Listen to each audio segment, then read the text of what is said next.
There we go. How are, Good, how are good to things, see man? you guys. Things It's are pretty great. good, man. Probably a little less crazy than California, Well, So we just gotta operate like we're pirates, there we okay? go. Hey, that's you know what, when they outlaw gyms, gyms get run by outlaws, right? I was already an outlaw. Damn, look how fucking hard you are.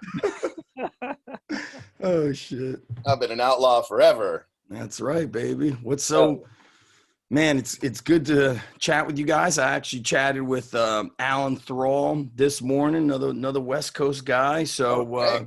Look at you. yeah, man, rocking and rolling, and I'm ready to rock, man. But I'm, whatever you guys want to do. Is this also on YouTube, Andrew? Nah, so this is going to be, well, I mean, eventually clips will probably make their way Oh, it over to goes to the YouTube. membership site. Yeah, this is exclusive stuff for markbell.com members. Josh can actually explain everything, all the ins and outs of what's going to happen post-production wise. But yeah, as far as for today, it's just going to be like super exclusive, only like invitation only type of thing. Beautiful, man. Josh, you got good stuff on Instagram, buddy. Thank you, man. Appreciate that. That means a lot. I'm a Good following ankle for pick. years. I saw the ankle pick. Hey, there we go. All Yeah, right. man. Thanks, Hit that bro. on the streets. Haven't had to yet, but you never know. Never know. It's crazy. How's the fam, Zach? Everybody good? Yeah, dude. Everybody's good. Schools here are like, I've been virtual for a few weeks because I coach full time at a high school. We go back Monday. My kids went back this past Monday. In high school, they go every other day. Man, our kids are staying busy. My daughter plays a lot of tennis. You know how it is. Yeah. You got to keep them physically active or they will go crazy. So my son is 12. He'll come to the gym, but him and his boys, we live in this little beach town. So they ride bikes. They meet up at different parks. They meet up at the turf behind the school. They play football, this, that. Then they go eat at like a burrito place. Then he comes to my gym. And so just trying to keep them doing kid stuff because I notice any of the kids that don't stay moving, you know it. How old are your girls now? 13. Yeah. So my daughter's 14 and that is some crazy shit for anybody who's got daughters. Yeah. So they got to stay active, man. That is the best therapy / medicine. Absolutely. Well, that's good. I'm glad everyone's good. What's the last thing you threw at your son? Yeah, I haven't thrown that was the egg, and I'm kind of, planning something for the springtime when the warm weather comes. Listen, he instigated and initiated the whole thing, and after he hit me, I was like, this motherfucker don't know I grew up in the 80s. I grew up throwing eggs, so now it's on, son. So has it been all eggs all the time, or has it been something else? Nah, dude. Listen, I still remember I was with my buddies. Up the street from us was this like woods area, and then the water towers. And there was this line of bushes, and we would get snowstorms on the regular. We didn't even get snow last year. We get snowstorms on the regular, and I remember we'd hide behind the bushes, and we were nailing cars, and we must have hit a car and then they rerouted like later. And it was like they may have been late teens, early 20s, but after we hit them, nothing. They came back around and I remember they like chased us up to the top of the water towers, which was like, I remember they caught us and I remember like they shoved us in snow. And I remember like kind of almost like playing dead, but with my buddy, they were like shoving him in snow. And then when he turned around, they made him eat snow. So in the younger years, like we threw everything. I look back and I was like, man, I was such a little dick. But I remember the day, man, those dudes caught us, but I kind of played possum after they caught me and shoved me down. But the best memory I have was when they flipped my buddy over and they like threw the snow down his throat. That's the best, dude. That's man. The best. These kids today have no street cred, so. Very true. So just like the email that we sent you, we're just going to kind of, chat a little bit as people are starting to kind of come on in. And then what we'll do is we're going to keep it just like you and I talking, and that's kind of the whole thing with with the markbell.com and the Super Friends series is just a conversation between you and I, and everyone gets to kind of peek behind that curtain and see what it's like to, you know, to really talk to Zach Even-Esh. And, you know, I mean, your personality's always kind of been always who you are, in my opinion. Same, you know, dude. Yeah, there's always a lot of people who, you know, don't get to see some other people's personality or a couple of sides of their personality and everything. So that's kind of what all this is. And, you know, it's been really, really fun so far to kind of get to do that. I'm super pumped to have you. So as people are kind of coming in, we always like to kind of wow them and kind of catch everybody off guard a little bit, as if you're walking into a conversation that you shouldn't be walking into. Let's hear a nice poop story from Zach Even-Esh. Whether that's yours, a kid, the best one you ever heard, whatever you got for us. And I don't think Mark ever asked me this, because I've been on all of his old podcasts. And then actually years ago, you know, we were talking about snow, that we had a snowstorm. And I remember my kids were young. It must have been 7 years ago. My office has, like, I don't know why my wife had this. There's like these like French windows or whatever that open. You know, speaking of throwing stuff, my son and daughter came in, and my son was going through this phase of all those Nerf guns. Yeah. And they were shooting me with Nerf guns during the podcast. Like, the Nerf bullets were like the size of my thumb. I was like, oh, damn. So, yeah, that rivalry's been going on. So listen to this poop story. This is hilarious. I still remember it. Yeah. I did the teenage New Jersey bodybuilding contest, Mr. New Jersey. It was April 95. For as soon as I said I'm doing the show, I went into overdrive. Like, I didn't touch a bad piece of food for the 6 months. All I ate was like super clean protein, carbs, zero fat. Okay, we're talking 95. Nobody was talking about high fat diets, you know, unless you knew of Dr. Margie Pasquale. So the after the prejudging, I come home, and the nutritionist says to me, he goes, you're going to totally carb load before the night show. He's like, so you're going to go home. You're going to have some of that oatmeal with maple brown sugar. I want you to have a piece of toast, put peanut butter on it. And I remember just watching my body like get tight, like my lower back was striated, like you see yourself transform.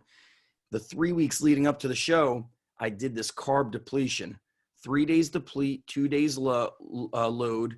And then the last week was 4 days deplete. All I ate, Jesse, was 8 to 12 ounces of turkey on the depleting per meal. And then when you had turkey, you ate broccoli and cauliflower. Then the 2 days that you were loading, you had still 8 ounces turkey, and then like a 6 to 8 ounce potato, no skin. Is it bad that I can already smell this story? Dude, I can already. This is so terrible. I'm dragging the story on. It's gonna. I already know this is already. It's like a movie. All right. I've already smelled this. Yeah, let's go. It's like Poop Wars or something. So I'm getting like all tight. Then on the way up, he says, you go get a slice of pizza, or 2 slices, if I recall, and you get extra cheese on it. Dude, my body's like all tight. We do the night show. I finish, the bodybuilding show. Afterwards, there was a guy from our gym. The gym I was at was like the West Side Barbell of bodybuilding. We had so many competitors from that gym. So this one dude, George, his nickname was Flex. He brought these chocolate chip cookies. And he's like, yo, Zach, you want one? I was like, yeah, man, I'm done with this bodybuilding shit. Hells yeah. I think I only ate 3 cookies. And my buddy was driving me home. We were on the Garden State Parkway. I must have asked him to pull over 5 times. I was shitting on the side of the Garden State Parkway. And I had toilet paper with me. And it was like, I was like a dog. I would like shit and have to walk away. I was like doing a walking, squatting shit. And my stomach was so messed up. And I'm telling you, since 95, I'm still like angry at turkey and carb depleting and all that shit. So I'm telling you, man, we pulled over 5 times. I was like, yo, man, pull over. He's like, now on the highway. I'm like, put the hazards on. I got to shit. My stomach was not right, man.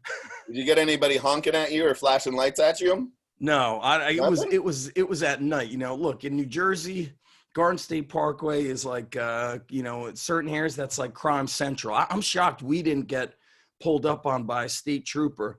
But But dude, it was like every 20 minutes, every 15 minutes. I'm like, oh, I got to shit again. He's like, again?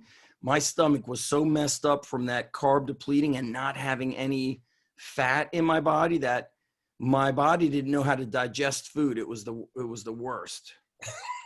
Yeah, Well, man. I'd love to hear somebody beat that poop story. Oh, dude, we've had some real zingers, and I know Josh has just put up a link to all of our poop stories to consolidate all the poop stories. So we'll send you a link to that one when you're really feeling kind of gross. Hopefully it'll make you feel better. But that was awesome, Zach. Thank you very much. I'm going to turn this over to Andrew. We're going to get a nice, well, I don't know about nice. We'll just say we're going to get a message from Mark. And then he also has something that we do here is we always have continuation questions. So our guest last week was actually Mark. So Mark has got a question that he wants to ask you. So we'll do the intro, have Mark ask you that question, then we'll kind of continue our conversation, and we'll kind of go from there. Sound good? Yep. Awesome. Heck yeah. All right, let's get to this clip real quick. Yeah, this question is something I've been wondering about for a while, Mr. Zach Even-Esh. Zach Even-Esh has been a longtime friend of Jesse's and I. So, Zach, thank you so much for your friendship, and thank you so much for just sharing some great times together. We've had a lot of fun together, even though we haven't even seen each other in person that much. You sending videos of you scaring the shit out of your kid since the time he was basically 2 years old until I think he's probably almost a teenager now. I don't know. Yeah. But that's always been hilarious to kind of see some of that. But my question is, Zach was somebody that jumped on this opportunity years ago to have the Ultimate Warrior come to his facility, or he held it in some hotel or something like that. But he did a seminar with the Ultimate Warrior, and he sent over the video of it, and it was something that had a great impact on me. So I want to know, what impact the Ultimate Warrior, for those people that don't know, the Ultimate Warrior was the friggin' maniac of a professional wrestler. He'd sprint to the ring. He did things quite differently. He looked amazing. He was always in good shape. He looked like a pro bodybuilder at times. And he moved away from professional wrestling for several years. And he came back. And when he kind of came back, he was back just on YouTube. He wasn't back in wrestling. He was just talking, and he started to talk very philosophical, and a lot of the stuff that he said really resonated with me. And I thought it was cool watching this transition. It reminds me of some of the transition I'm making myself. And so my question to Zach is, I want to know, what are the top, 2 or 3 ways that the Ultimate Warrior impacted him? Because I know that after that seminar, I think the Ultimate Warrior died not too many days or months or whatever afterwards. So that's my question. Thank you guys so much for joining markbell.com. This is our Super Friends section. Thank you so much for checking this out. My boy, Zach Even-Esh, has been a friend of mine for quite some time, and he's been a major player in the strength and conditioning game for a really, really long time. You want simple information that's easy to digest, but also helps you kick the crap out of other people? Zach Even-Esh is your guy for that. Zach has been working with collegiate-style wrestlers for the last over a decade. He's been working with a lot of athletes over the years, and he's somebody that I admire, not only because of what he puts forth in the strength community, but his ideas outside the gym, him being a father. He's somebody that is lighthearted, he's fun, he's funny, he doesn't take life too seriously.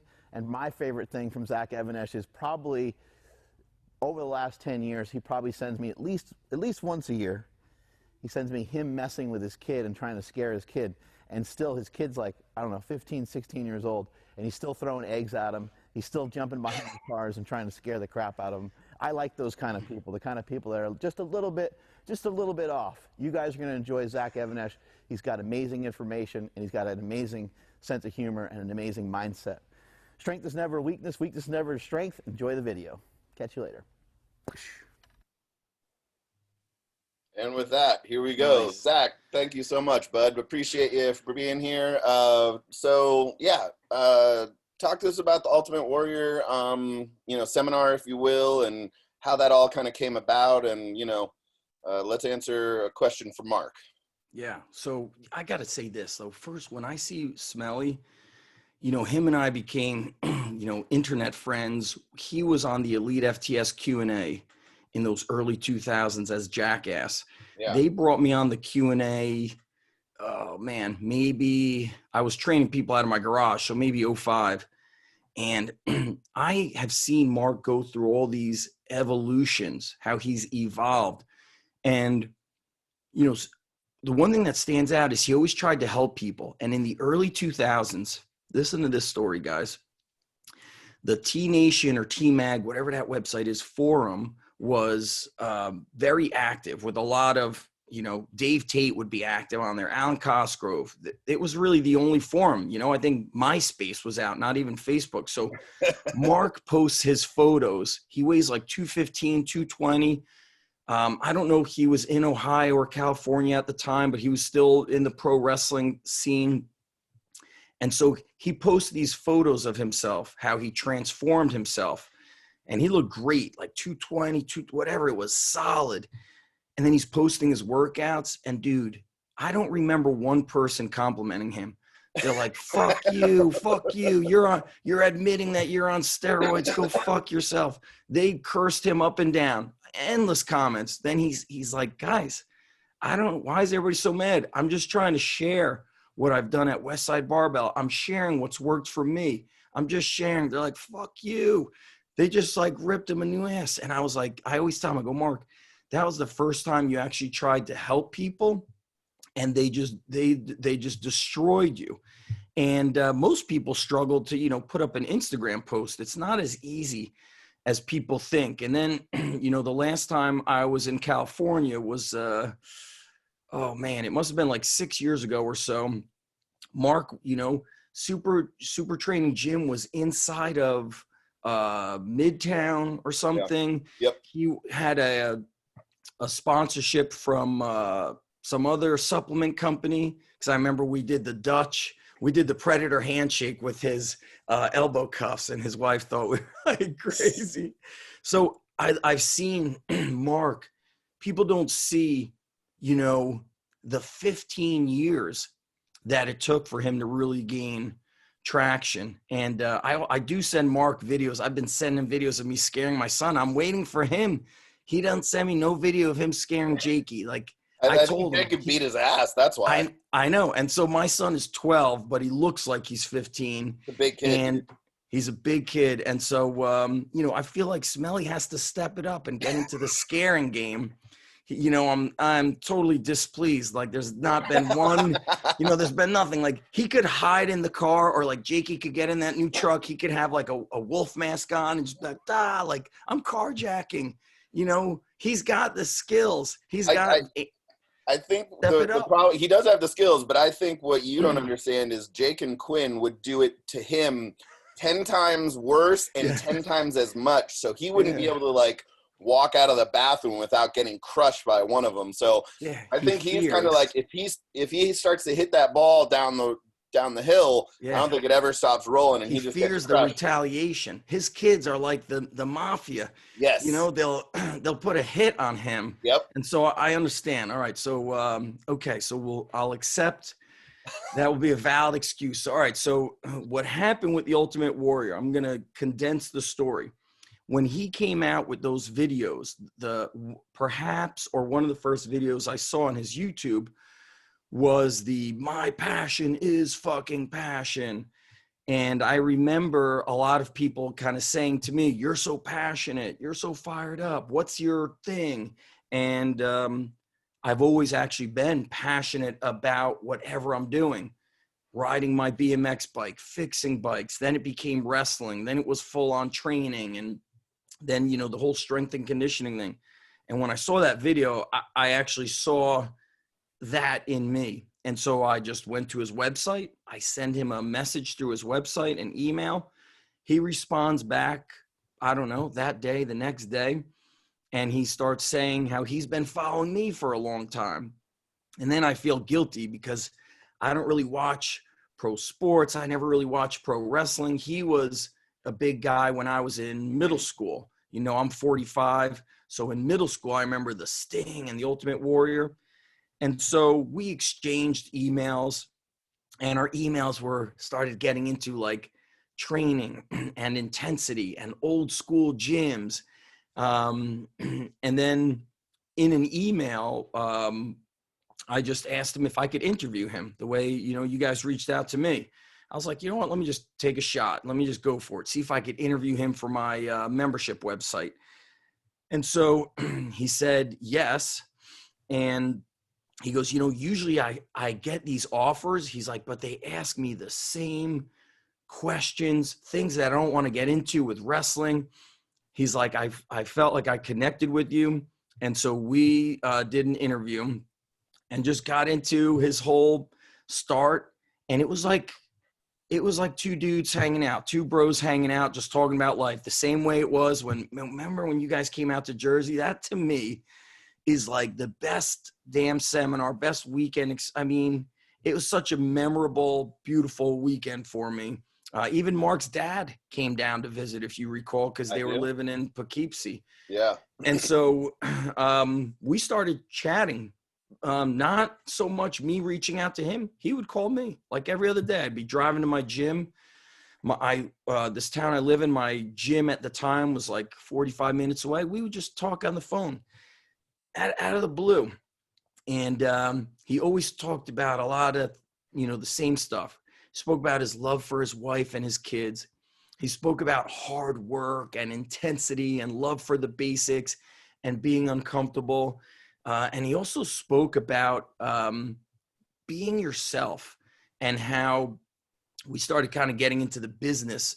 He had a gym when he was in Arizona. He was, a multimillionaire, had $1 million home. And he would share stories about how the Ultimate Warrior was not a character. He changed his name to Warrior Man legally.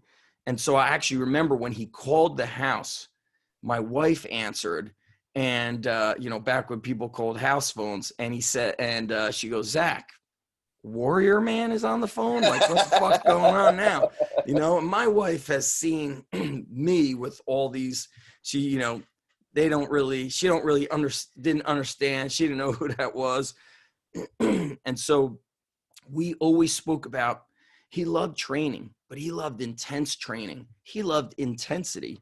So he used to tell me that he used to just leave his house for days and go on these kind of like, I'm not sure what the proper term would be, but like he'd go on his own like soul searching expedition through the desert, but barefoot. And he said he would meditate so intensely that like scorpions and javelinas like kept like a 20-foot radius around him. And he's like, I had $1 million home. He's like, but I slept on the desert ground and never felt more comfortable. And so I think what I learned from him, one of the big things I learned, guys, was that he feared becoming quote unquote normal. He feared comfort, and he feared, like in Rocky 3, when Mickey told Rocky, the worst thing that could happen to a fighter is you get civilized. And because he truly believed he was a warrior, he felt that the $1 million home would work against him, and that training in a fancy gym would work against him. And the other thing I learned from him, we had a conversation about a kid I was training who, at the time, I didn't have software to manage my gym with the billing and all that. It was all like, you're paying on this day every 30 days. And so a dad was dropping off his kid week after week. And we go like 3 weeks now. The dad is like, I'll bring it next time. I'll bring the money next time. And so long story short, I think one of my coaches was there, and he would come with another friend, and that friend had paid. And I was like, you got to tell so-and-so he can't train today. His dad has dropped him off for 3 weeks without paying, can't train. So the dad sends me like a nasty email, like, I'm going to tell my son what kind of guy you are, blah, blah. And I said, that's fine. Just tell him that you did not pay for 3 weeks and that's why he couldn't train. All right. So then Warrior told me when he had the gym in Arizona, he got so sick of people paying but not showing up. or not working hard, that I don't know if he had a partner in it, but he just said, fuck this place. I'm shutting it down and we're refunding everybody their money. So if they were in the middle of a 3-month or they paid in full, he refunded everybody their money and shut it down. He could not tolerate being around anything less than his work ethic, his intensity. And that's why Smelly also said that, you know, from what he had known and what Bohr had known, he was very difficult to work with. But that being said, that reminds me of there's the video out by Nick Saban where he's talking about mediocre people will never like high achievers and high achievers will never like mediocre people.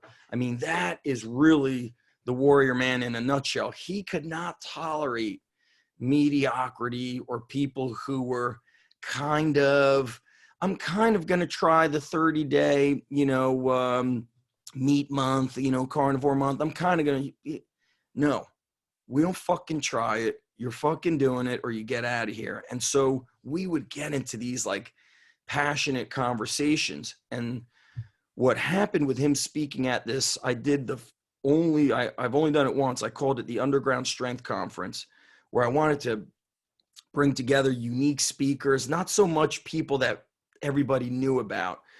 So it was kind of like underground speakers, but just great people that would fire people up. One of my friends spoke. You're friends with them, Chris Smith. Yeah. Okay. Yep. Quattro Deuce, we call him. So he spoke, and Ultimate Warrior, ironically, was coming to New Jersey for some sort of not a pro wrestling event. Maybe he was speaking at a wrestling event at a hotel. So he was the guy. They were probably paying him a lot of money in a strange turn of events without me trying to match it up. I was having the Underground Strength Conference on Saturday, Sunday, or maybe it was Friday, Saturday. He was speaking at the hotel Thursday, 30 minutes away, 25 minutes away. So that's pretty strange. So when here's where we get to how it all happened. Do you remember the video Dave Tate always reposts it, where he's like, squat down like you're taking a shit in a hole? That video where he's screaming at the musicians. Yep. He had been approached by, I guess you call them networks and TV stations and whatnot, to create like a warrior TV show. And he would say if he didn't agree, if he agreed 99.9%, not 100%, he wasn't going to do it. So they were reaching out to him, and he says to me, Zach, he goes, I've been approached by these TV networks to start a Warrior University TV show. And he goes, I've had my days in the limelight. I don't need that anymore. That's not what's important to me. He goes, but I'm going to move forward with this TV network, whatever it was, and I'm going to be the guy who gives them the mental training, the philosophy, like Smelly was talking about. I need somebody to be the strength coach. He's like, my time has passed, and I need you to be the warrior beast coach. Nice. To transform these people into beasts. And then after that email, he stopped calling me Zach. His emails would address me as WBC, Warrior Beast Coach. He would just go into that mode. And I said, absolutely, I'll do it. He goes, and if you say yes to that, I would like to speak at your conference if you'll have me. So he asked to speak. And I said, you don't have to ask. I would love for you to come and just do your thing. So then we nail that down. And he says, you can announce it now. And I go, no, I'm not going to announce that you're like our keynote until I sell the conference out. And I was going to have 75 people. He emails back. He's like, that's right, motherfucker. He's like, you don't tell them I'm speaking until you sell out and you shove it down their fucking throat. It was like so hyped up. So the lesson there is he didn't like people to succeed on the coattails of others. He wanted you to earn everything, to own everything. Now, that being said, he speaks at the conference on the second day, the morning. dude, people were blown away. You know, he called somebody out in the audience who, you know, I'm not going to mention names, but a guy who would say he was going to do something and didn't do it. He's like, that fucking guy, you know, he didn't like that. So he speaks, he fucking, you know, he just blows the roof off the place. And then the next day we do the event, the first Warrior University at my gym, which was right down the street. He organizes it. I'm trying to give you guys the short story.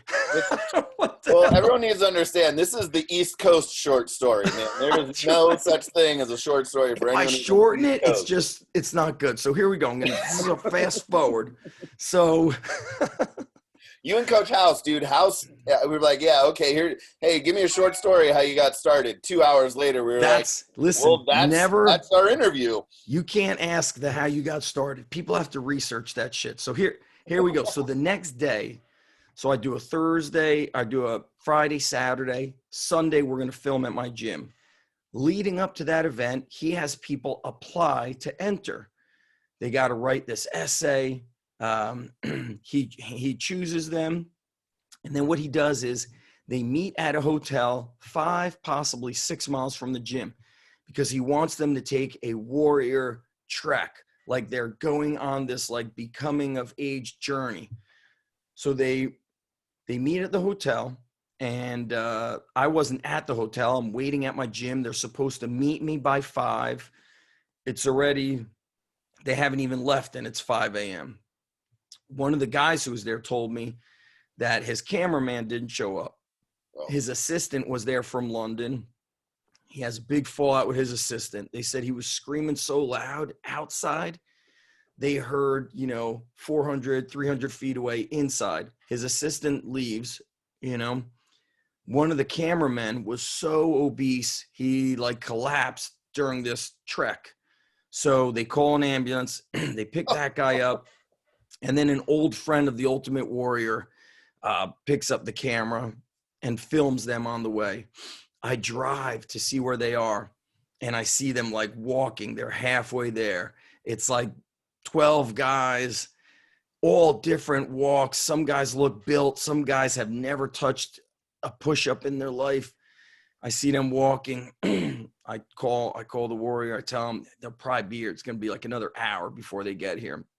By the time we start, we're at 7:30. And to make a long story short, the training, when you have people that are so out of shape and you're experienced, as you know, Jesse, you know that people can die. Right. From training. You've seen crazy shit with CrossFit, college football. You've seen that stuff. And so during the warm-up, I got these guys bear crawling. I got people holding their ankles. You're walking on your hands. A guy's already collapsing.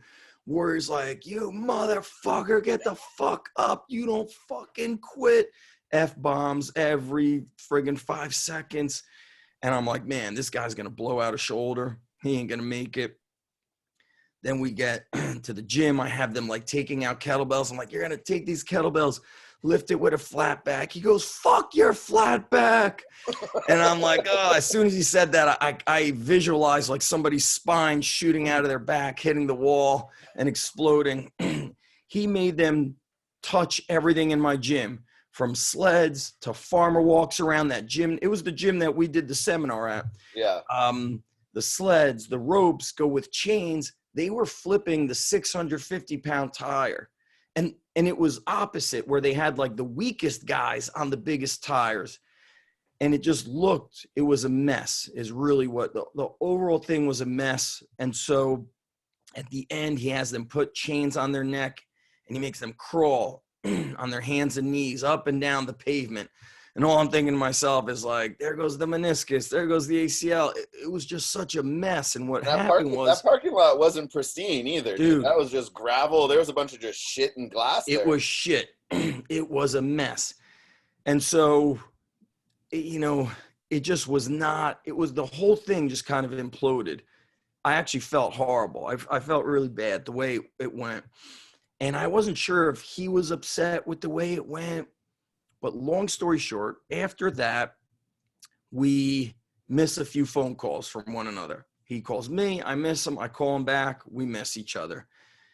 He kind of goes off the radar for a bit, which he was known to do. When he gets frustrated, he shuts it down and walks through the woods. He lived in New Mexico. He would just walk, disappear for 4 days like he did when he was in Arizona. Then he got picked up by WWE. Once that contract happened, then no communication. All communication stopped. Then, I don't know how long into, he died after he got inducted into their Hall of Fame. And so we still had that. The heartbreaking thing for me was words unsaid, words unknown, email that didn't get answered, phone calls missed. And then I had the falling out with his assistant. And what's the good news is his assistant and I began chatting like last March or like around the beginning of COVID. We hadn't spoken for years. He's like, it's all right, man. We were heated. Things were crazy. Things were hectic. I was in the wrong. You were in the wrong. And it was good to settle that. And what he said to me, and actually what his wife said to me, I sent a letter to his wife with the recording from the conference because nobody had it recorded but me. Yeah. I sent her all the stuff. She texts me. And she goes, I was so upset with the missing of the phone call. It like broke my heart. She's like, he loved you like a son. He spoke about you all the time. And so the biggest lessons that I learned was, he loved his wife and kids. That was everything to him. That's number one. Number two, he was very passionate and intense. And sometimes that's what drew people away and made things difficult. He couldn't bend. And sometimes I've been that way. You're so, especially in our younger years, right, Jesse? You're like, when you're in your 20s and maybe early 30s, your just thought process is so different. Your intensity is on another level. You want everybody to think and do the way you do. So I learned that you can't expect people to be like you, or you will always be let down. And then I think the other lesson I learned was to just be yourself, and it's, stand for who you are.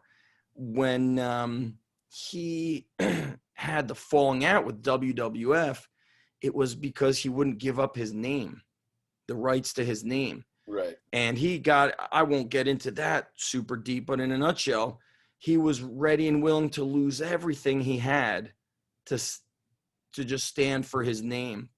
And I really think that Smelly is like that. He takes so much pride in the battle he's been through to get where he is. People don't know that. You know that because you guys have known each other since you were younger. I've seen it since he was maybe 20. So almost half our lives we've been friends. So I've seen that. And so when I see his evolution of the things he talks about, where he is, buying houses and stuff like that, like that's a fucking self-made man who, did not always have it, so easy. So there's a lot of Ultimate Warrior in Smelly. I think, Warrior was just, people had a hard time working with him because he was so intense. Yeah. And so I think the other thing I learned from him is that we can't expect everybody to be like us, or if they're not like you, that doesn't mean the relationship can't work.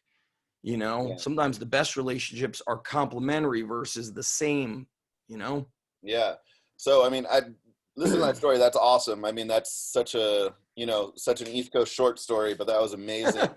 There's a lot of stuff that I'd never heard about. So thanks for sharing, dude. That was killer.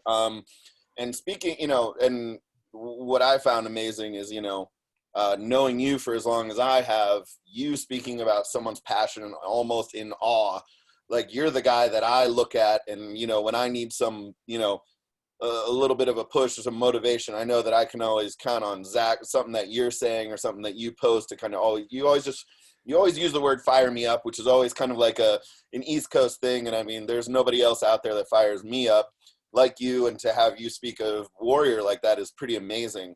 So there was a lot in there. Let's talk about kind of, you learning about, you're talking a lot about relationships and people and kind of philosophy. talk about how it has changed since you started the gym. And, I mean, we can certainly attest to the fact where it's just like, hey, here's your workout, do this. I don't give a fuck what you have going on. I don't care if you're hurt, blah, blah, blah, blah, blah.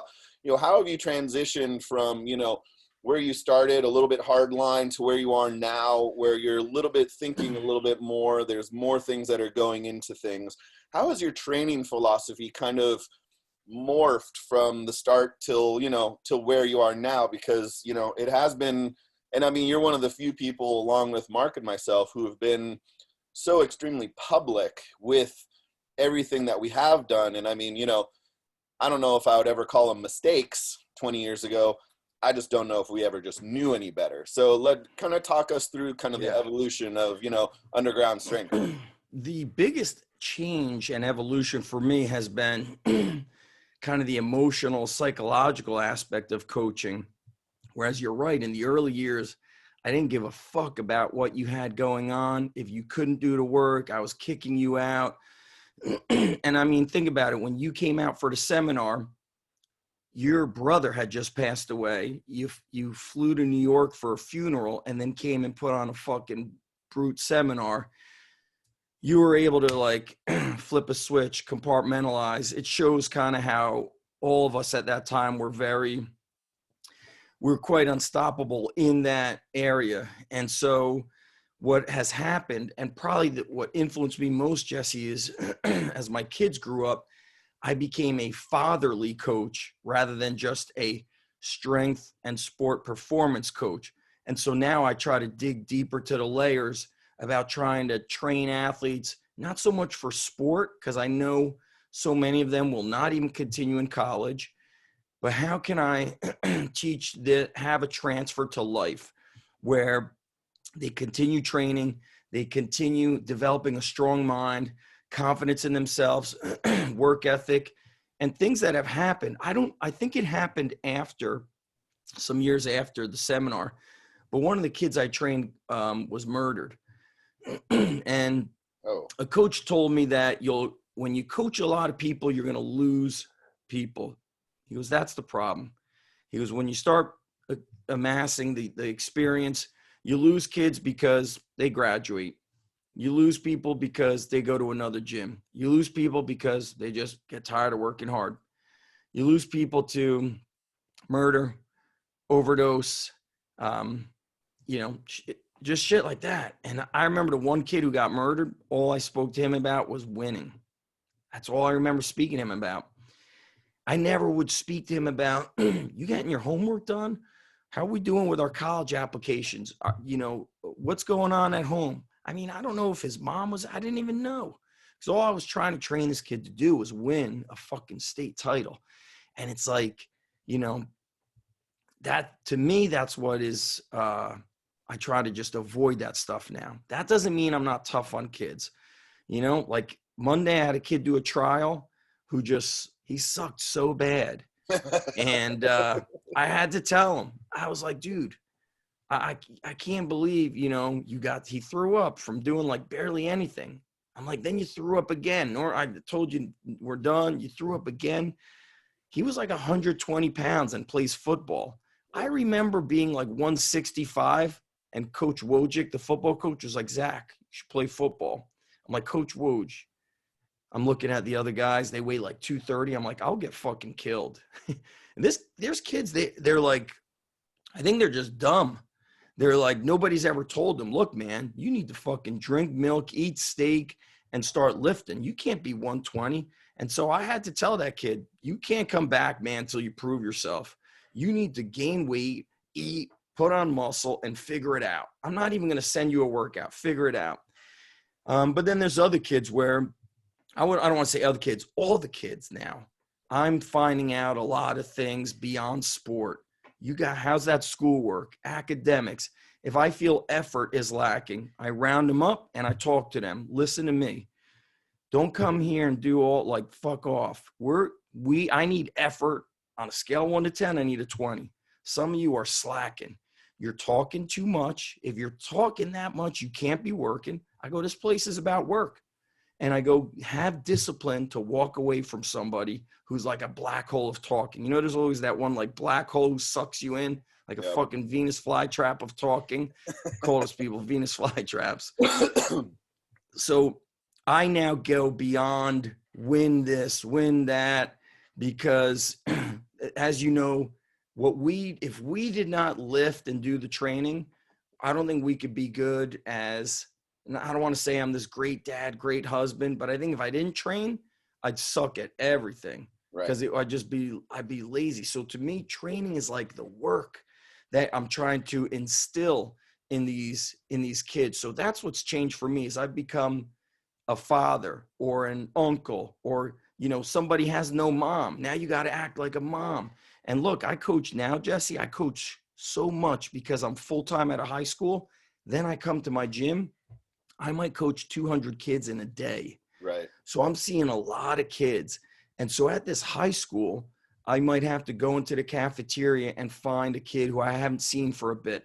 Or on my break, I'm not on a break. Now I'm looking for him in the other phys ed class to figure out what's going on. And so I think I've become just a coach. I think before I wasn't really, I don't want to say I wasn't a good coach. I was producing a lot of athletes that were succeeding in sport, but I think that's just a piece of the puzzle. You know what I'm saying? And so that has been the biggest evolution for me, is trying to coach upstairs in the mind. I'm not one of your athletes, but I can tell you that, you know, because so many people love you and because so many of your kids do come back from middle school to high school to college, you know, you've done a wonderful job of, you know, being a coach and being a mentor to them. And, you know, even back then, you know, it was, I remember talking to Smelly about it. I was like, could you imagine where anybody would be if Zach Even-Esh was your PE teacher in middle school or in high school? I mean, I just hope that these kids understand and take advantage of what you're offering to them, because I think it's so special. And I mean, if my girls had the chance to be in your PE class, you know, I would jump at that, you know, thing. And I think everybody would, because you are just kind of so fired up about it. What do you think now that you are kind of at the school transitioning? Because you were coaching at a school and then you went to the gym full time, and now you're kind of back at a school, right? What have you seen as far as, like, you know, because we are dads and this is just, kids to me, and, you know, getting to coach more and more kids, you know, 10 years ago to now, it's a different breed. These are some fucking aliens that come walking in. You know, what are some of the things that you're seeing with these kids, you know, whether it's physical, mental, whatever, and how have you needed to approach them differently, whether it's training, mindset, philosophy, whatever? And I mean, you know, how has that been, you know, in the PE class? Because, you know, in the situation we're in now, where it's all on Zoom, all I hear is the PE teachers, hey, you got to stand up. Hey, you got to do something. You got to move. You know, there's like 3 kids participating. And, you know, it's extremely sad to me, but yeah. You know, are your kids fully virtual in California? Yeah. Yep. So all year since last March, I guess? Yeah. So basically, if you have a parent like us, you're lucky. Your phys ed is, you're not phys ed. You're going outside, you're playing, you're riding bike, you're doing all these things. So I started as an elementary phys ed teacher in 98. In 02 is when I started training athletes out of the house. Then I went fully private in 09. And then I got my first Division I position in 2014 at Lehigh. And then 2017, 2018 at Rutgers, which was a Big Ten. And now I'm a full-time strength coach at a high school. So I take the kids, one group comes with me out of phys ed, and then after school, I train the team. So what I've noticed through the decades, through early 2000s, and actually in 95, when I had my first coaching job at a hospital fitness center, parents would bring their kids in the summer. I still remember the first wrestler I trained the summer of 96, Lucas Ott. I was like, this is how you deadlift. Chest up, flat back, bang, he did it. Now we do pull-ups, bang, he just moved. And I had this conversation with other strength coaches who might have like a PT background or athletic training. And I'm like, did I not see their like ankles caving in and their backs hunching over? Did I just not see it, or were they not doing that? He's like, could have been a little bit of both. And so now we see a lot of issues with the mobility of kids, like they can't squat. So sometimes when an athlete shows up, they're not ready for even a goblet squat. Everything is like lunges and split squats and sleds to open up the hips. So of course I've noticed the physical decline, except yesterday I had a 7th grader do a trial. He did it all. He was jumping hurdles. We did suicide sprints. I even called them suicide sprints. I was like, I don't care. I'm getting crazy. Is that a thing? Like you could get in trouble for that? I don't know. I'm like always so worried who's offended by the words anymore. Right. You know, that's a whole nother conversation, right? I mean, no you can't doubt. even Who's offended by the words? I know. Right? And now, like I'd say I'm a little bit more lighthearted, so I'll joke with the kids. And if I'm at the high school, I'd be like, I'd say to them, all right, man, if you guys want to suck, I'll transfer out of here. That's all right. I'll go to the north end of town. This place sucks anyway. And I go, you know what? I don't want I go, now your parents could sue me. Like I sometimes just say crazy shit. Just like, but I have a little bit of like a little joke in there. And I'm like, don't tell your parents that, guys, just so you know, that was a joke. Right. But what I've noticed is that you got to give kids time to turn the corner. I used to thrash kids in the beginning. Like it was a legitimate test of, are you going to quit? And, you know, I still remember my introductory workout, Jesse. It was warm up a little bit. Then we would do a wheelbarrow where I hold your ankles, and then you would do pull-ups. If you couldn't do pull-ups, you do recline row. We would do 4 sets. Then you would do sandbag power cleans, which fucked everybody up. It was like they couldn't breathe. They'd get sick, you know? So then it was sandbag power cleans. And then it was sleds, superset with farmer walks. And nobody could get, you know, people would like warm up and do 1 set of hand walk and pull-ups. Then they would be done. They would like, couldn't move, couldn't do it. But then if a kid could make it, it was like, yes, this guy's like a fucking gladiator. So now I catch myself during an intro just being like, hey, rest whenever you want, step outside, get fresh air if you need to. Also, kids are socially awkward. They got no social skills. They're so scared showing up that it's like they're going to throw up before they even do anything. So you have to give them time. And look, some of the weakest kids, like you said, they stay with me from middle school to high school, 7 years. Then they train every time they have college break. You're talking, you know, I've been open in my hometown 8 years. And so you have kids that I've watched them go from 85 pounds to 185, you know, from 7th grade to high school. So in 5 years, they gain 100 pounds. It just shows you, you don't know who somebody can be. And it's my job to mold them. And look, there's also the other side, Jesse, where it ain't for everybody. Being the best, being a champion, being great at anything is not for everybody. There's one first place. There's one gold medal. I mean, we have a bronze, a tie for bronze in the Olympics. I mean, that's insane. There's no tie in the Olympics. And so I have to get these conversations often with kids. Now I'm going to have a conversation with a kid that I've been watching in my gym. I'm going to say, look, bro, you need to get this warm up done every time, and less bathroom breaks, less drink. And you need to do those sleds because you don't fucking do the sleds. And sometimes it has to go like this. Jesse, I'm going to talk to your parents because you're wasting their money. Right. Fucking wasting their money. And that's always how I turn things to the parents, is I say, he's disrespecting your money. I don't say your kid's lazy, your kid's this. I say he's disrespecting your money by half-assing it and not listening. Yeah. So things, you have to evolve as a coach if you've been around through the decades. Yeah, it's a big adjustment. And I mean, just seeing how sometimes delicate the kids are and how much, you know, something as, you know, as well-mannered and as well-meaning as a, come on, you know. They could cry from that. Yeah, exactly. I've seen them cry. Yeah, it's wild, right? It's what a change.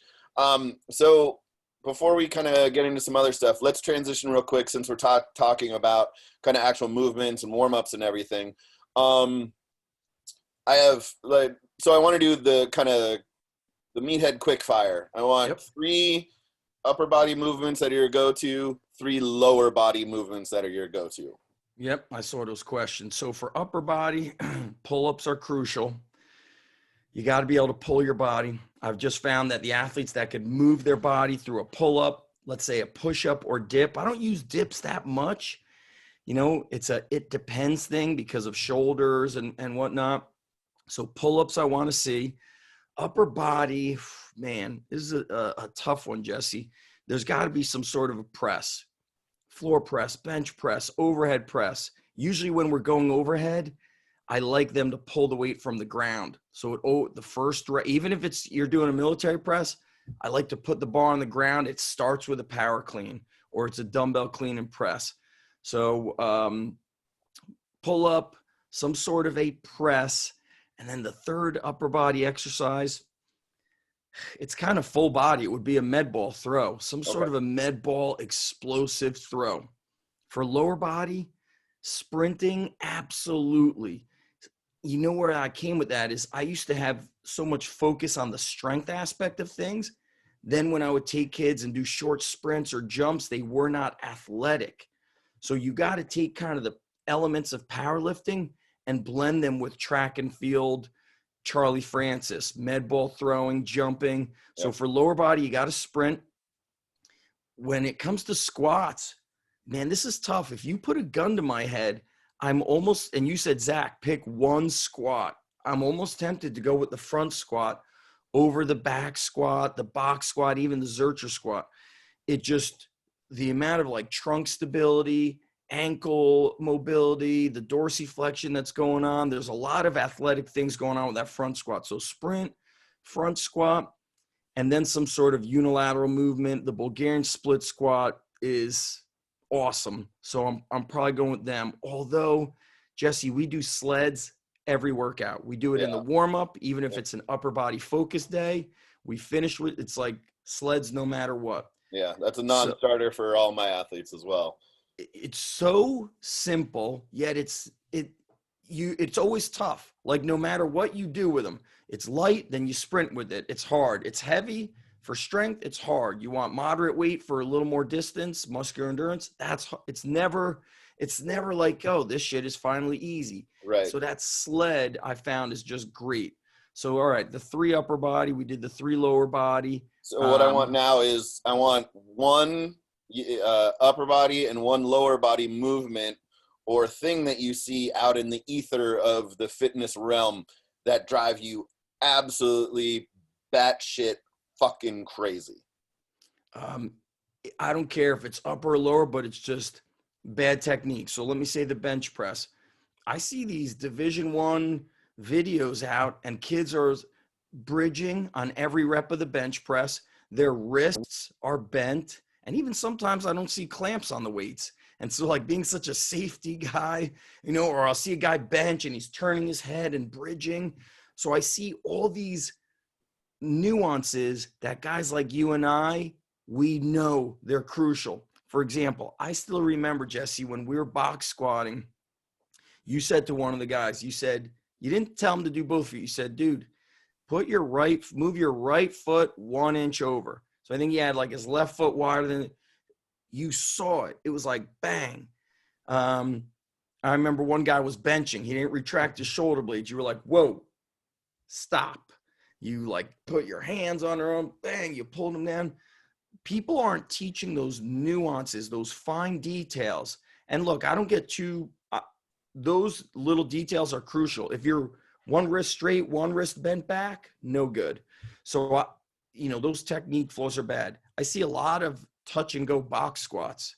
So using the box as, I don't know if it's like a depth thing, or maybe the coach doesn't even know that you're supposed to sit, pause for a second or two, and then explode off. So I see a lot of touch and go box squats, and that's a bad one.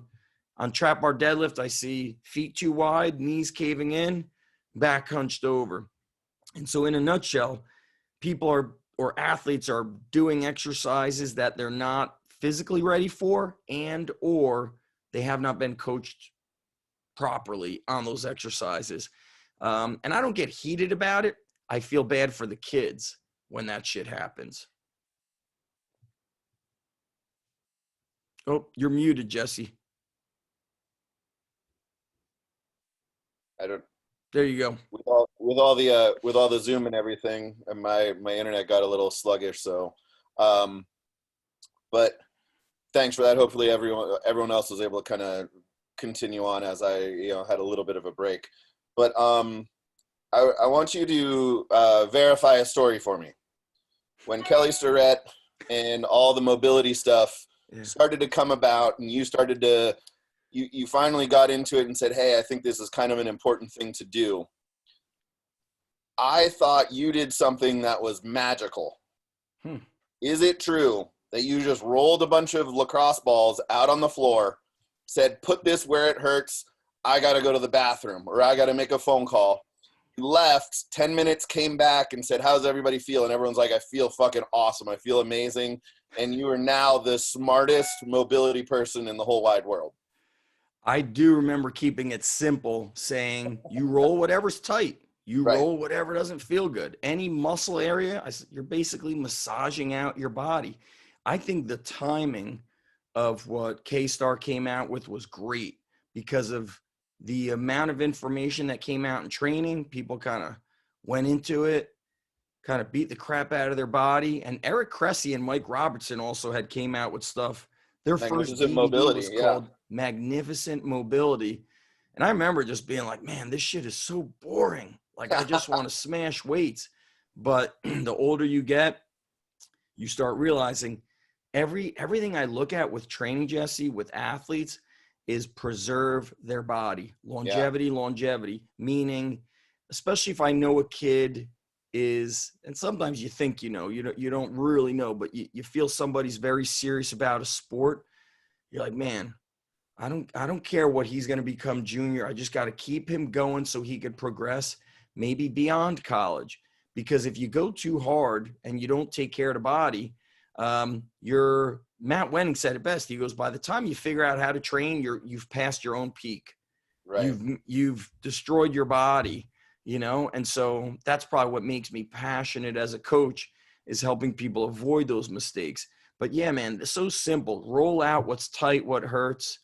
And, Mark Bell told me, Smelly was saying that, there's an old video of Donnie Thompson when he was still competing up at one of the super training locations.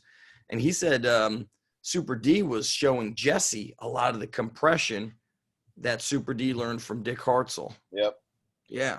That's really true. It's been around for a very, very long time. And I just thought it was amazing. And I remember talking to Kelly about it, and I told him that story. And, for Kelly was just trying to, he's a doctor, so he wants to talk about it. And he's so educated, and he wants to help educate everyone else. He's a teacher at the same time. I remember him just kind of stopping and shaking his head and going, well, yeah, he just summed up everything. Why do I even do these fucking videos? I put out one video a day, and I do all my research, and I try and, consolidate all this stuff. And Zach hit it right on the head, and it's pretty amazing.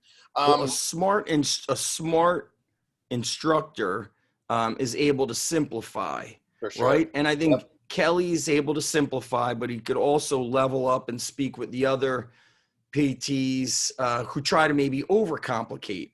Yes. Where Kelly makes it, simple enough where Oprah Winfrey said, come on my show. Yeah. You know what I'm saying? I mean, he makes it simple and fun, and he does do well. But I mean, in order to consolidate it, when I told him that story, I was just like, why don't you just tell people to put this ball where it fucking hurts like Zach? He's like, I probably should have, but I was hoping to make a career out of this as opposed to one video. So I have a question personally for me. Can you share, this is my favorite story of all time of Zach. This will be a short story. Can you take us through your world famous crybaby bent over row story? Dude. I was so pissed that wasn't the story that Mark asked you for. That wasn't his question. He must have forgotten. I know, he probably did. He must have forgotten. So summer of 1989, I've been training for maybe 6 to 8 weeks, and it's the summer before I'm going to high school. And my family and I traveled to Israel. My mom and dad's parents still alive at the time.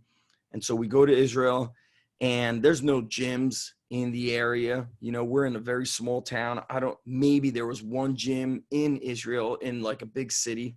And we're complaining. My older brother and I complaining to my grandfather. I'm especially saying, like, if I don't train, I'm going to lose all this muscle. So I was like 120 something pounds.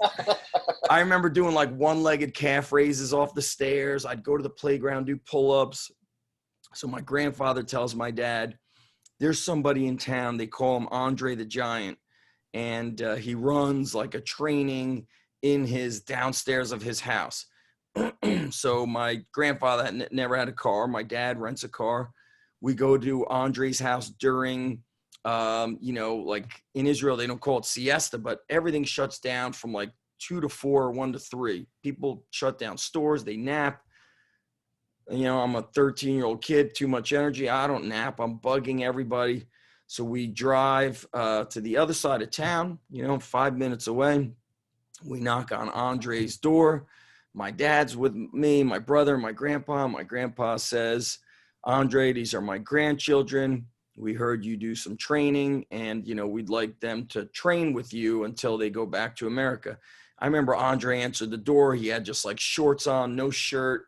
And like if you picture like Klokov, but like a wider build, that's what he was. I remember like big chest, big round cannonball shoulders, ripped up abs, like sweeping legs.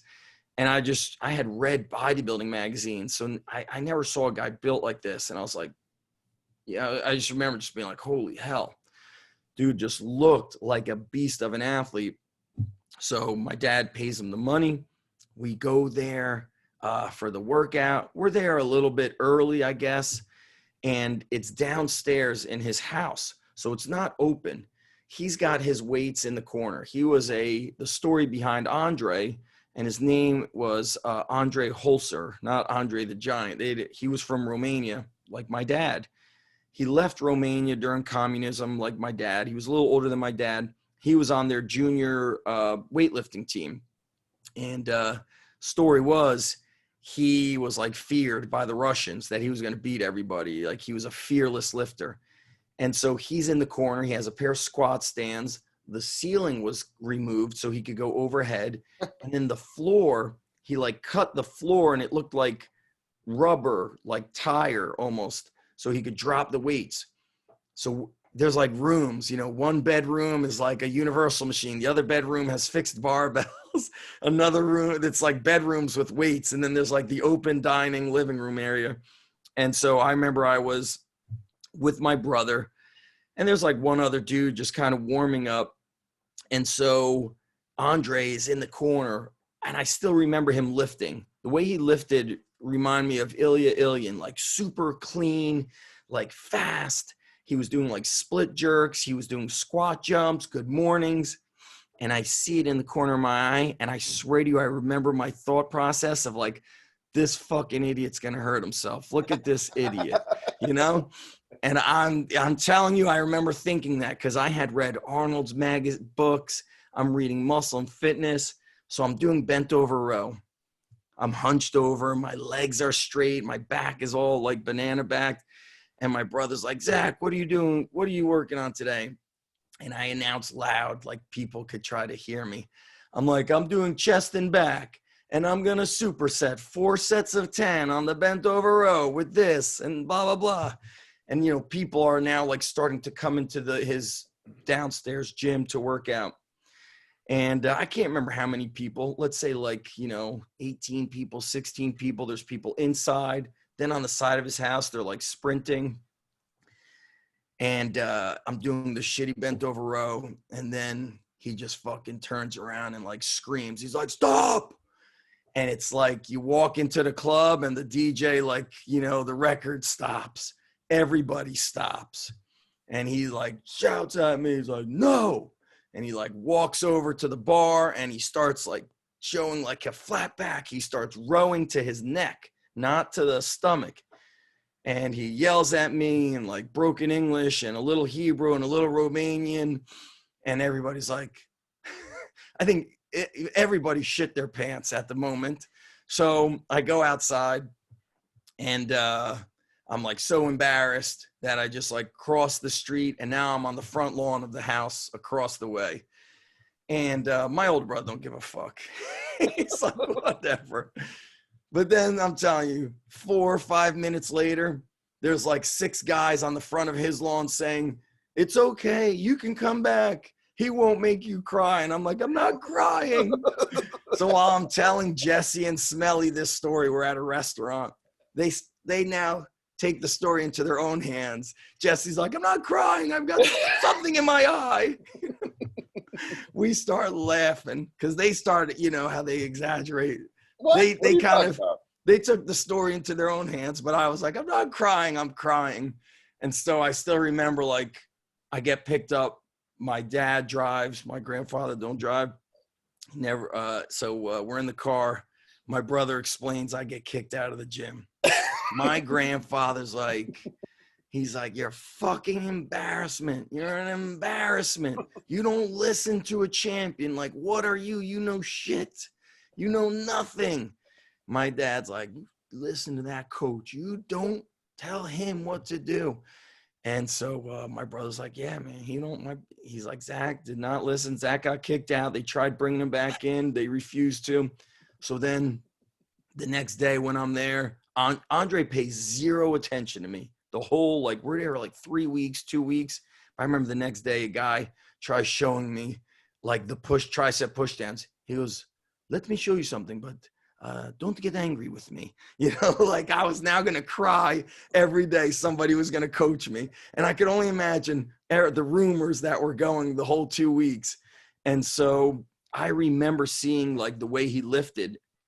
Now, fast forward to the year 2009, I'm at Wake Forest University speaking. Donnie Thompson's there. And do you remember the guy, Istvan Javorek, the guy who does the barbell complexes? Yeah. Javorek? Yeah. So he's from Romania. He hears me on the phone, and I'm saying to my father, I call my dad Abba. That's what you say in Hebrew. He goes, who's Abba? Abba. I go, oh, that's my dad. I'm from Israel. And where are you from, Coach Javorek? He's like, Romania. I'm like, my dad's from Romania. I was like, oh my God, I got a story for you. I tell him the story and I say, the guy is like ripped and he's got like blondish red hair. He goes, what's his name? What's his name? I go, his name was Andre the Giant, they called him. He's like, oh my God, that was my teammate from Romania national weightlifting team. So Andre is like off the grid.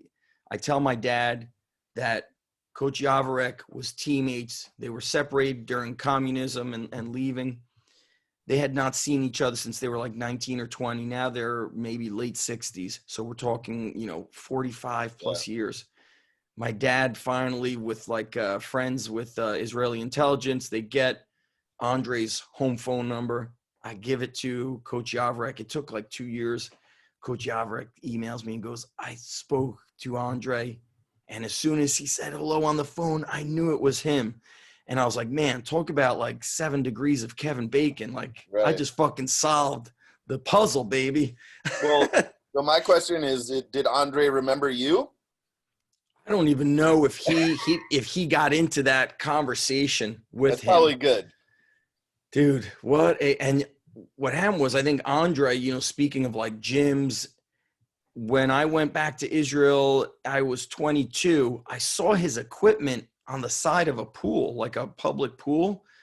And I was like, man, what happened to Andre? I think he like shut down his home kind of gym thing and just did his own thing. And I remember Coach Javorek said that Andre, he goes, was not coachable. He said he did not like to be told what to do. He was like a wild lifter, he said. Yeah, fucking yell at me for not listening. I know. Don't tell me what to do. I'm 13. Yeah. I read like Flex magazine, you MFer. I know. You knew everything. Hey, so kind of speaking of, being coachable and coaching, you're one of those people that I consider a mentor. And I know you're a mentor to a lot of not only the kids, but also a lot of other people, you know, good friends of ours who are, you know, important in the business and everything that we do. You know, if you could, I don't know, 1 to 3 things, help someone out who's starting out in the business, doing what they're doing, you know, what would be some suggestions that you have for someone who's trying to get into the business, who is wanting to achieve the level of success that you've achieved? You know, what are some things that you're going to go ahead and advise these coaches to do? I would say they should become very good at researching things, as opposed to, Jesse, what's your 3, Jesse, what's your 3 squat tips? And then it's like, man, have you gone to my YouTube channel and looked? Have you read this book? So I would say, before you outright ask a question, what about, have you, like done a deep dive in the person's podcast and learned? So I think before you go and ask somebody, do a deep dive, like get obsessed with it. Number 2, I was not a younger when I got into the profession. I was already engaged, full-time work, graduate school, all this and that. I didn't really have flexibility and freedom. I was like in my 5th year of teaching. If you're younger, fucking rent an RV with another dude and just travel the country and live off of, peanut butter and jelly sandwiches and learn from everybody you want to learn from. Go take your RV to a university and see if you could, observe a coach and lift with the coach. But don't say, can I pick your brain and take you out for a cup of coffee? Don't do that. What you want to do is be a help, be an aid for the person. So if you want, for example, you know what? I love when people visit me, when they come and like drop off 10 of these books. All right, bro, now you're in. Now that's like the secret handshake. Okay. But if you want to pick my brain, the way I view it is, dude, there's so much free shit I have. And when I'm done coaching, I want to go see my wife and kids. And I don't want to sound like a dick and not spend an hour and have a cup of coffee with you, but you're going to get more, you'll respect the information if you work for it. So I would say kind of go on like a strength adventure and then chronicle the whole thing. All you need is your iPhone and a free YouTube channel and your free Instagram, and chronicle that and say, hey, Jesse, I'm going to come out. If I could come, I would love to film some of your work, maybe get a training session. I'll pay for the time I spend with you. I'll send you the media that I record, audio, video, so you could utilize it and, get benefit out of it. So I'm going to come there and help you. Even though I'm helping myself, I'm going to pay you for your time. I'm going to record. So now I'm going to help spread some of your stuff because, as you know, we're coaching. It's a pain in the ass for me to hold a video camera while doing that. So yeah, you want to do that. So be, a helper and look at who you want to, you could do that in 3 weeks. And maybe before the 3 weeks, you fucking work your ass off as a waiter or mowing lawns or whatever it takes to rent an RV, go to RV Share. It's like the Airbnb, and get a buddy. That's what I would do. I would do like a strength immersion adventure to learn from the people you want to learn from. It's a fucking great idea. Do you want to do that? Let's do that this summer. I would and I tell my son, I go, Ethan, when you get into high school, we're doing a cross-country road trip. Hell yeah. We're going to go fishing and lifting and play. I know you're a big baseball guy. My son loves baseball. So I'll be like, Ethan, figure out where you want to go to baseball. I'll reach out to the strength coach working at that university or at that organization. We'll bring them food, shirts, whatever. We'll, so I look at always, how do you leverage things? Sure. In this world? You want to be very careful as coming across as a taker. And I think some of these younger kids, they're not trying to come across as takers. They just don't know. That's the world they've grown up in. Yeah. They just, and look, you got the guts to even ask. That's awesome. Yep. But come and be, I've heard somebody say something like, be the giving hand, something like that. Or start with the giving hand versus taking. Yeah. Well, I mean, I think that's really interesting, because if someone reached out to you and asked exactly what you did, how much would you charge them? it's hard to like I do a $350 an hour thing, but it's hard. You know where the money is really is like the time with my kids. Yeah. You know, your two girls were babies when we met. They were Yeah. babies. Now they're 13, right? You said? Yeah. Dude, in 4 years they're driving. In 5 years they're in college. We ain't got a whole lot of time. Yeah. And so sometimes to me, it's just like you can't even put a price on it. Right. You know? And so it's not that you're going to learn from me the squat or whatever. You're going to learn like 25, 30 plus years of lifting in this time. And I think if it's just over a cup of coffee, they may not value it. I had a cup of coffee with Jesse, whatever. Yeah. So, but I mean, in the long run, you know what I mean? How many seminars have you gone to? How many calls have you paid for? dude, And what has that done to, bring you to where you are? And, a $350. I did crazy shit, Jesse. Let me tell you this one. This is a fast story. I don't believe you at all. This is the first ever IYCA seminar, International Youth Conditioning Association. It was actually the pilot, so they were testing it. It was in Chicago. I, worked all week. I hopped on an airplane Friday. I had heard that Chicago's the Windy City. When we were like 20 minutes into landing, I got so sick. Like it was the Jedi Simulator gone bad. All right. It was like Jedi Simulator on crack cocaine. I threw up on the airplane. Then I remember throwing up in the cab. I had a bag with me. Then I threw up in my hotel room. It was snowing sideways. Then the next day, we get to the seminar and everybody introduces themselves. And this one dude announces that he drove from Connecticut. And I'm like, that's my fucking bro right now. So I see him and I go, dude, I will pay all the gas money if you drive me to New Jersey. Connecticut's like an hour and 30 from me. Right. I'll pay all your gas money if you drive me back. So I canceled the flight and I fucking drove back on a Monday with him.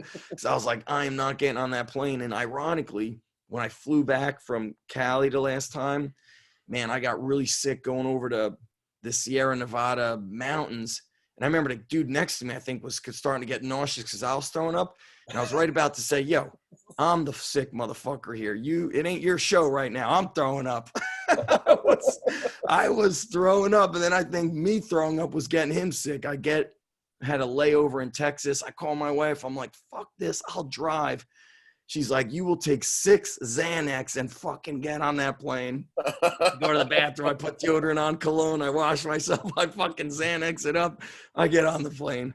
But yeah, it's if people have the courage to ask and they are understanding that it's an investment in themselves, they'll reap the benefits, and those are the people that you want anyways. Yes. As we start to wrap up, I really appreciate your time. I know you're a busy guy. You already got off of a podcast right onto another podcast. Who knows what you're doing now or next?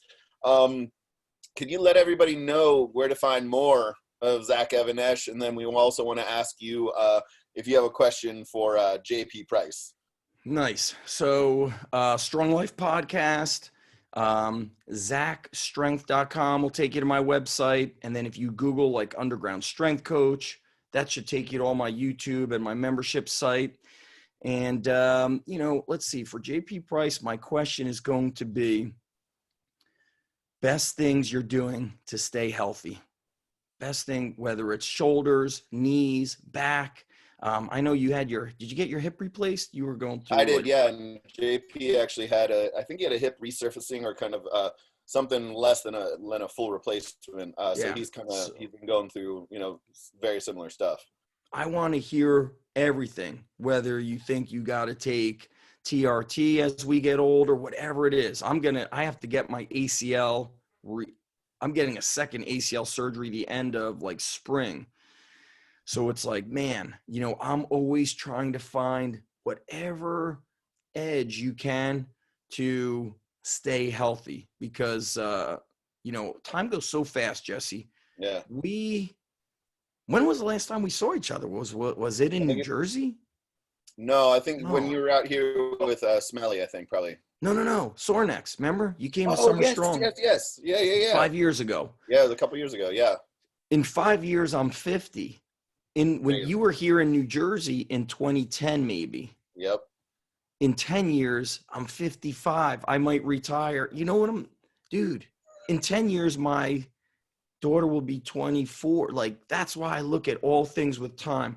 So Right. I'd love to hear from JP, all the things he's doing that, you know, whether it's mistakes or what he's changed now that keeps him healthy.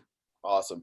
And I'm going to hand this over to Andrew. We got a couple of guest questions real Yes, quick, let's and do then it. we will get you on your way, brother. Appreciate you so much. No rush. I will stay as long as you guys want me to. I knew you would. You're the fucking man. I love you so much. Whatever you guys got. Looking forward. So we got questions from our friends here. Yeah. We got questions from our markbell.com members. Good. And then Mark actually just texted me another question that we'll hit right at the very end here.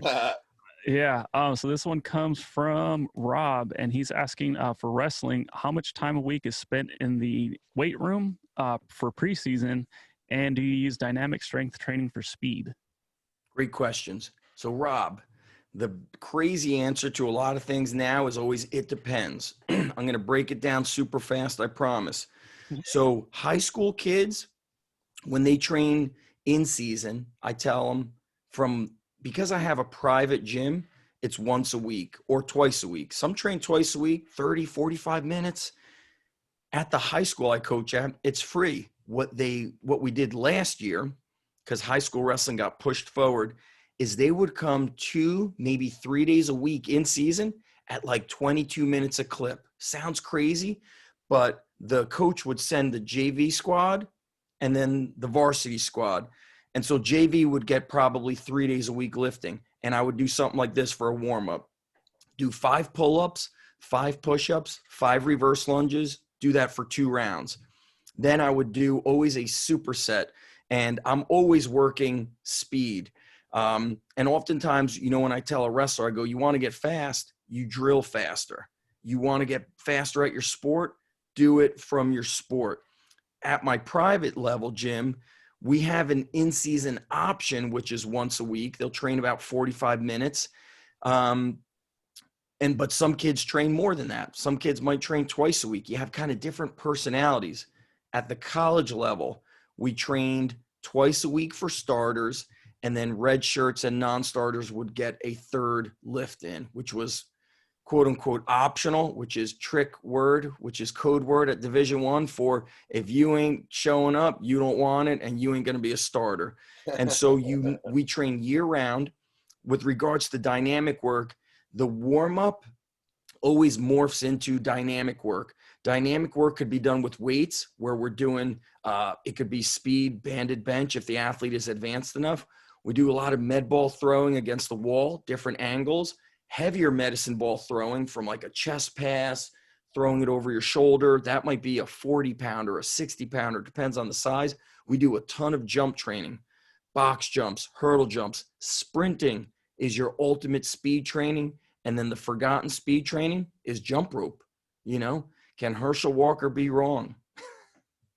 He can't. So speed training is almost always year round, except for postseason. Postseason, I kind of go into this like stability, rebuilding, lightweight bodybuilding, you know, rebuild phase for a good probably 8 weeks because they've lost a lot of muscle. They've been cutting weight.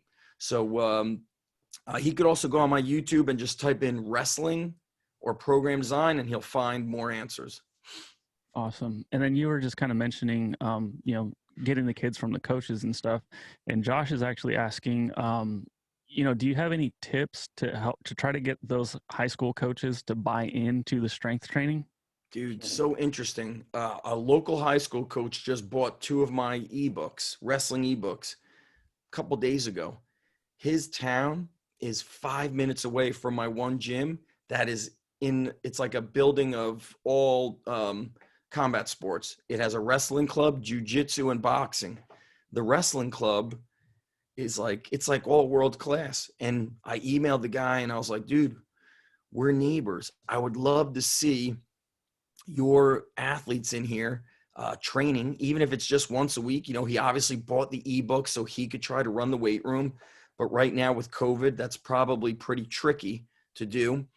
And then I asked him, do you have any of your team coming to the wrestling club? And from what I knew, he had one kid. He's like, yeah, just one kid and maybe one other.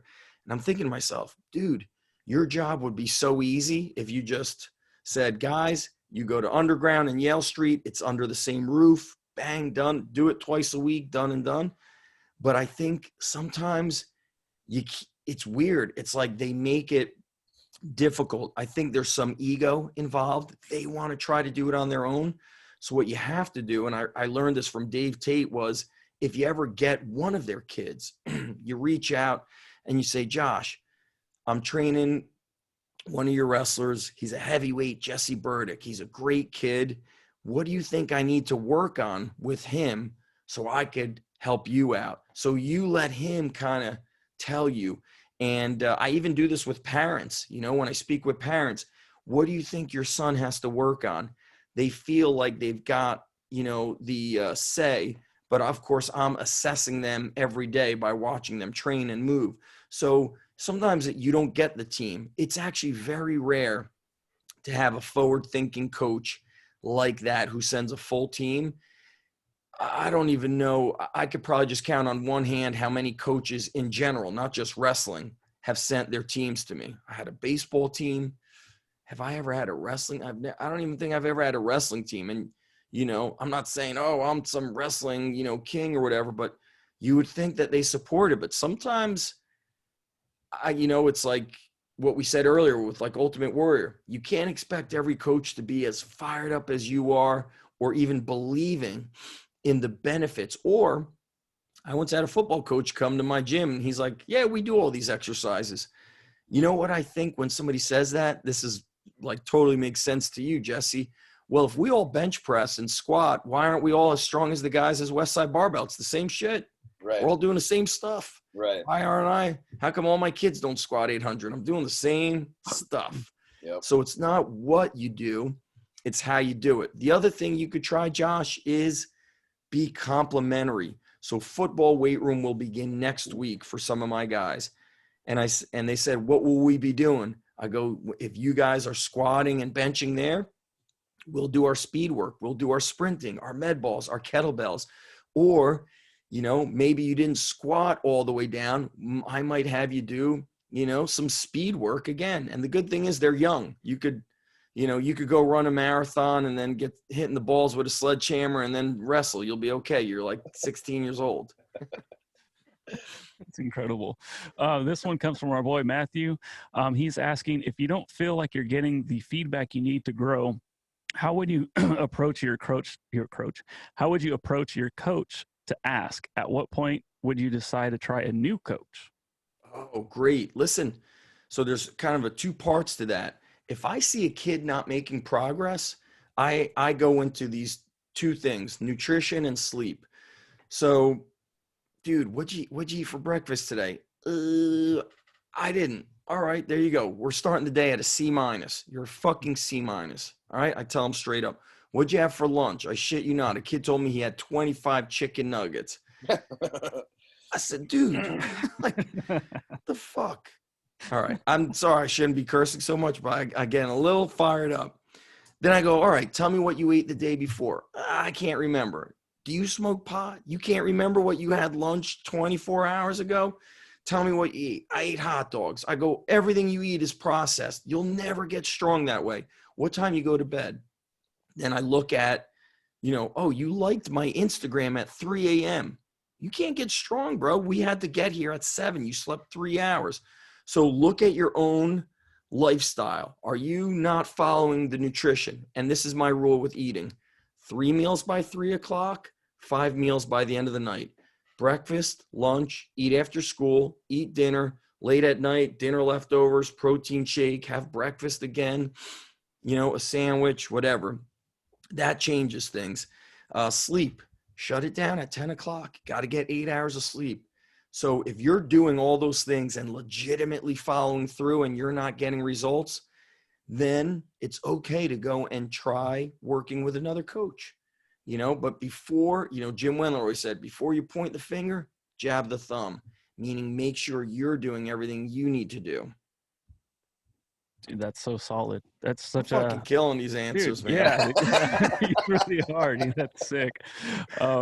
Josh asks, as an avid reader, what's one of the best books you read last year, and what's something that we can look forward to this year? I'm reading a book right now by Derek Sivers. It's upstairs. I spread books out throughout the house. My wife doesn't like it. It's called Hell Yeah or No. And basically, if it's not a hell yes, it's a no. You know, you don't say yes to that thing. And so that has been really big. Hey, buddy, my son's here. It's all right. Come and get your dog. I was actually talking, E-Guy, I was on this podcast many years ago, and you shot me with a Nerf gun. Do you remember when you snuck through the window? So, what the heck was the question? Just a book from last the year, book. and then a book for this year that we can look forward to. So the book that I'm reading right now is I'm not a one book guy. Good job, buddy. All of you, dude. All of you, dude. Gave the dog a bath. Last year I was reading, I held out on this book. The guy had passed away. It's called, damn it, they sell it on Iron Mine. It's like the Adventures. Let me just do this real quick. The Adventures of Lope Delk. Lope Delk. It was a powerlifting book. Oh, Powerlifting Basics Texas Style. The Adventures of Lope Belk. And the author, what the heck? Oh, Kelso. You know, the guy who did the Kelso Shrug book. So he writes it as it's like a fictional book. And I love those. It's like stories. It's very much like the book Super Squats. You know, those books I feel like younger kids and younger coaches should read. I did this series of old video podcasts. They're also on Apple. It's called Iron Roots. It's on the company Play. They do all the flooring. I did like a featured book every time, like an old school strength book. So I read that book in November and December. I have a rule where I read 2 pages a night. It actually helps me calm down. Like I don't want to be touching my phone. I have to read because otherwise I'm wired. And I'm also reading a book by Stephen Pressfield called Man. This is the book right here, A Man at Arms. And I love reading those books. You know, they're like kind of gladiator style books. So I love reading kind of strength adventure books or books of, you know, Spartans and gladiators, because it reminds me, like I say to myself, man, you pussy. I want to like get tougher when I read those books. So it inspires me to just be stronger mentally and just do better things. Sick. So before we get to the last question from Mark, I got to get you on the Power Project soon. We got to make that happen. So I'll send you a follow-up. Yeah, I'll send you a follow-up email so we can schedule that. But yeah, Mark, he in very Mark Bell fashion, he'll give you no context. He'll just be like, hey, you know, do this or do that. And all he said was, ask Zach about shared dessert. Oh, Dude, I thought Jesse was going to ask this. So I honestly thought that we were going to get through this whole thing without having to do this story. This shit was so funny, but what sucks is the story just does not even compare to the moment it happened in real life. So at the restaurant, when I was sharing this bent over row story, and then Jesse started like naming it Crybaby Bent Over Row. And so we go to this restaurant called Champs after the seminar. And guys, let me tell you, Jesse and Smelly did this 2-day seminar. We could not give the seminar away. The gym next to us was like becoming a powerlifting gym. They would not sign up. And I remember telling Mark, like, dude, there was one guy signed up. I'm like, how are you going to pay? I had never met Jesse. I'm like, how are you going to pay your friend? You have to fly here, get a hotel for like Friday, Saturday, Sunday flight. You get a hotel for 3 nights. How are you going to travel? You're going to lose money. And I must have called him 3 to 4 times. Just let's cancel it, dude. I can't get people to sign up. We were marketing it heavy. Facebook, this, that, all nonstop. He goes to me, shut the fuck up, Zach. He goes, I'm showing up to New Jersey and I'm teaching people how to be strong. If it's one fucking person, I'm teaching one fucking person how to be strong. And I was like, damn, damn. So dedicated. So I think it was, I'm thinking it was after the first night. I don't know, Jesse. Maybe it was at the end of the seminar. We go out to eat at this restaurant. I love this restaurant. It unfortunately closed down. It was called Champs. And we all got this double burger. I forget the name of it, but it was a double cheeseburger, bacon. It may have had avocado on it. Before that, I remember I ordered calamari. I ordered calamari, and the guy says, we're out of calamari. I was like, So then Jesse turns to Mark. He's like, we don't have calamari. He's like, it's going to be all right. Then they put their heads together. They start like enacting the whole thing. He's like, it's going to be all right. You can do this without the calamari. We're there with Gags, who's a friend of ours. Gags has this laugh. It's like a cackle. He's like, ha, ha. He's like laughing. He's laughing so hard at this shit. I don't really care that there's no calamari, but it was like a Seinfeld episode. They start kind of like going with everything. So no calamari. I can't remember what we get for appetizer. We get these big burgers. The burger was, man, it was big. So Smelly says, and Smelly was 300 plus pounds. Huge, man. Sometimes Facebook memories pop up. He was so big. Jesse, you were trying to like get under 220 to like total elite in your second weight class. I remember you were doing the carb night. I remember watching you box squat and your like legs were shredded. And I was like, damn, ripped up. So Mark says to Jesse, he's like, man, that burger filled me up. He looks at Jesse. He goes, do you want to share a dessert? Dude, as soon as he said that shit, me and Gags erupted laughing.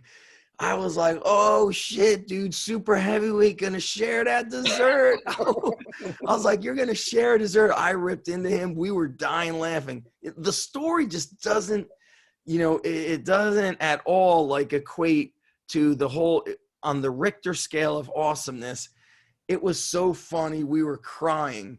And so I think he was so embarrassed. He went with his own dessert. And I think we got like this awesome, like massive chocolate chip, cookie sundae dessert. We destroyed food that night. I mean, it was epic. And we all laughed so hard. We were crying. Those are the memories I remember more of. After that, we went to like a Barnes and Noble to kind of like walk around, and we got like a coffee.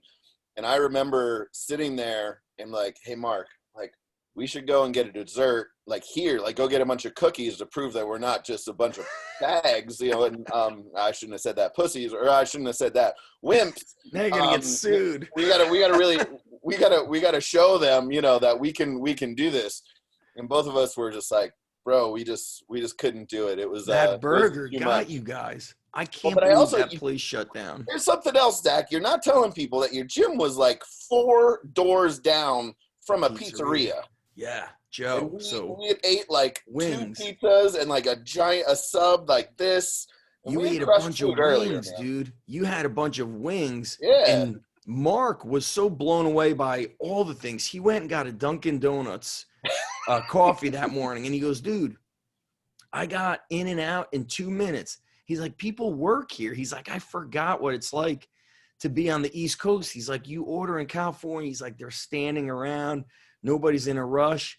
And I remember this weird thing when Mark was like introducing the whole seminar.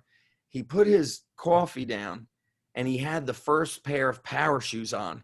He like took a step back and his heel like went into the styrofoam cup and it didn't knock it over. It just like made a slice and it just like went out. The coffee like went out like real smooth. And he's like, you see that? That's amazing. I was like, that is amazing. Like, I don't know why that, but I have these memories of that whole seminar weekend. And yeah, so it was my gym, then the gym. You don't have to drive. You just walk to the other side of the parking lot. Was Franco's. The guy's name is Joe.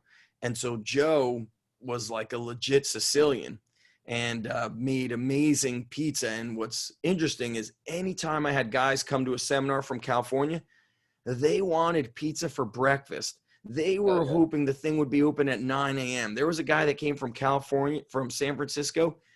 He had lunch. He had pizza at 11 a.m. He had pizza at 1. Then he was leaving. He got more pizza. He had like a oil stain. Doug, I remember. Doug was like, he's like, the pizza here is amazing. It's true. True stories, guys. I mean, those that for the coaches out there, these are the experiences you want to multiply and have more of. And look, I hope this COVID shit, I hope live events can come back like that. You know, that was why I did the Underground Strength conference. The next time I want it more of like a Sornex type event where we are lifting and all that stuff.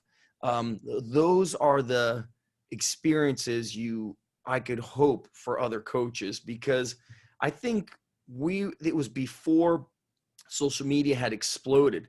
You know, I don't even know if did I have a BlackBerry back then? Maybe. No, I don't know if I had a BlackBerry or an iPhone back then. Yeah. 10, well, that's true. You know, I always tell people that those, you know, any sort of an event or anything, you know, that's an investment. And I mean, to go hear someone talk, you know, you're going to walk away with a couple of lightning bolts, you know, hopefully if they're a good speaker. But the magic is, you know, between the speakers and the dinners and, you know, all the other stuff afterwards and the socialization aspect of things. That's where you really get to network, make some friends, make some really great, embarrassing memories that last forever. I've never had a conversation with Zach, text or otherwise, where the dessert thing has not been brought up. But, you know, I couldn't be more proud to have known you for so long and to create those memories. And Zach, your time is incredibly precious, you know, with those kids and everything. You've said it a couple times.